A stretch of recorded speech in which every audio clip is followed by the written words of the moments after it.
Kandam and welcome back. We are working our way through Book 3 of the Ramayana. Today we're on chapters 48 and 49. Chapter 48 is called Ravana Introduces Himself. When Sita spoke like this, Ravana, arching his eyebrows to his forehead, using agitated and harsh words, replied to her, "O lady whose beauty cannot be described, Vice Ravana, the lord of riches, is my stepmother's son, and my name is Ravana, and I am famous as the 10-headed one. People including devas, gandharvas, ghosts, patakas, and serpents get scared on seeing me, who is like death, and run away. Due to some reasons I shall not mention, a great war took place between me and Vice Ravana, my brother, from my stepmother, and in the individual war between us, I won over him due to my great anger and power. That Kubera, who rides on men due to great fear towards me, left his own prosperous home and is living on Kailasa mountain.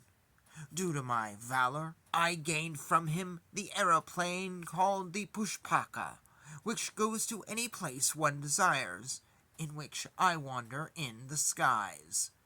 Devas who see my face when it is angry start shivering and start running away scared, with Indra in the forefront, in the wind. If the wind god sees me, with great hesitation he blows mildly, and so is the sun and moon, and out of fear the scorching sun becomes cool. Wherever I stay or move about, the trees full of leaves become still, and the river remains with still water. If I cross the sea, there exists my auspicious city of Lanka, and it is full of horrifying Rakshasas, and it is equal to Indra's Amravati. That white city enclosed by a wall shines, and the city has golden gates with doors encrusted with Vaidura. It is crowded with horses, elephants, and chariots, and is filled with music from windpipe instruments, and it has trees yielding all round the year, and it looks splendid as it is filled with pleasure gardens. Ah, Sita, who rules my mind, there you would live with me, and would never remember the human ladies. Enjoying the divine pleasures of mortals with me, you will not remember the human being called Rama, with a short span of life. King Dasartha crowned his most loved son there, sending away his elder son of inferior intellect to the forest. Rama, who has been banished to the forest, has lost his capacity to think, and what will you do with that sage who does penance? You do not deserve to reject me, who is the lord of all the Rakshasas, who has come here due to passion for you, who has succumbed to the arrows of the god of love. After rejecting me, you would feel greatly sorry. Oh, auspicious beauty, that Rama in war is not even equal to my fingers, and so you be happy in getting me by your luck." When Sita heard these words, she was enraged and her eyes turned red, and in that lonely place she spoke harsh words to that king of the Rakshasas. "Why did you do inauspicious deeds, instead of showing regard to your brother, who is the god Vaisravana, who is being saluted by all beings? Oh, Ravana, you would get all the Rakshasas destroyed, because they have a cruel and evil-minded king who does not have control over his senses. It might be possible to lead a life after abducting Sakshi, the wife of Indra, but after carrying away the wife of Rama, there would not be any life. Oh, Rakshasa, you may hope to live long after snatching the pretty Sakshi from the hands of Indra, who carries the Vrajayuda, but after assaulting me, even if you drink the nectar of immortality, you would not be alive." Thus ends chapter 48. Chapter 49 is called Ravana Carries Sita. After hearing the words of Sita, that 10-headed one with great fame kept one hand in another hand and got ready to assume his usual giant form. He again told the following: "Due to great madness you have not understood about my valor and courage. I can lift the entire earth, including the sky, by my bare hands. I can drink the entire ocean and wage a war and kill death itself. I can hide the sun, I can shatter the earth by the use of sharp arrows, and I can assume any form I like. O mad woman, see me as your husband who can fulfill all your desires." When the angry Ravana was talking like this, his eyes, having the brilliance of the sun, shine like a flaming fire, and in the corners of his eyes amber color developed. That Ravana shed his form of a gentle mendicant and assumed a form similar to the god of death, with very red eyes, decorated with pure ornaments, desperate with anger, resembling a black rich cloud, with 10 heads, and armed with bows and arrows. Ravana stood before her.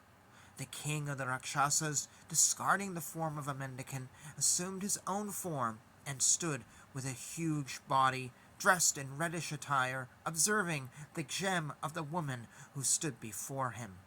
That Ravana addressed Sita, who had black hair, which was shining like the sun, and who was dressed in the best of clothes and ornaments, and spoke. "O lady, if you are interested in having a husband who is famous in all 3 worlds, oh, blessed lady, depend on me, because I will be a husband suitable for you. You may serve me for a long time as your dear one, for at any time I would not do anything that is not liked by you. And so give up your inclination to a mere human form and place your love on me. Rama has been banished from his country, and he is of a limited span of life, and he has not so far achieved anything. Ah, foolish woman who thinks that you are wise, what is the point in loving him? Obeying the words of a woman, he left all his friends, and he is living in the forest, haunted by wild animals."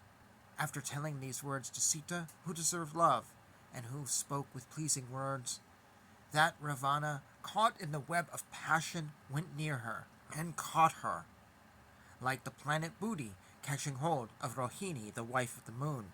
He lifted Sita, who had lotus-like eyes, with his left hand, holding her hair, and with his right hand supporting her thighs.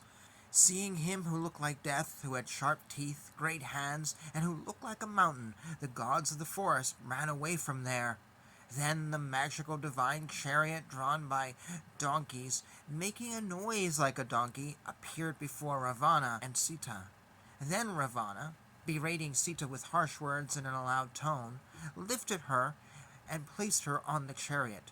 Held by Ravana, that famous one shouted loudly with sorrow and pain, "O Rama!" addressing Rama, who had gone far away in the forest. At that time, that passionate Ravana held her who did not love him, and who was writhing like the king of serpents, and fled from there. Then she, who was being taken by the king of Rakshasas over the sky, shouted like a madwoman in delirious condition, and screamed in great pain, "O strong Lakshmana, who pleases the mind of elders, you do not know that I am being carried away by impetuous Rakshasa. O Rama, you sacrifice pleasure and wealth in life for the sake of Dharma, and you are not seeing me carried away against Dharma. O scorcher of enemies, O punisher of the undisciplined ones, why are you not punishing this undisciplined act of Ravana? The results of an immoral act cannot be immediately seen, similar to time acting as a supporting factor for the ripening of a crop.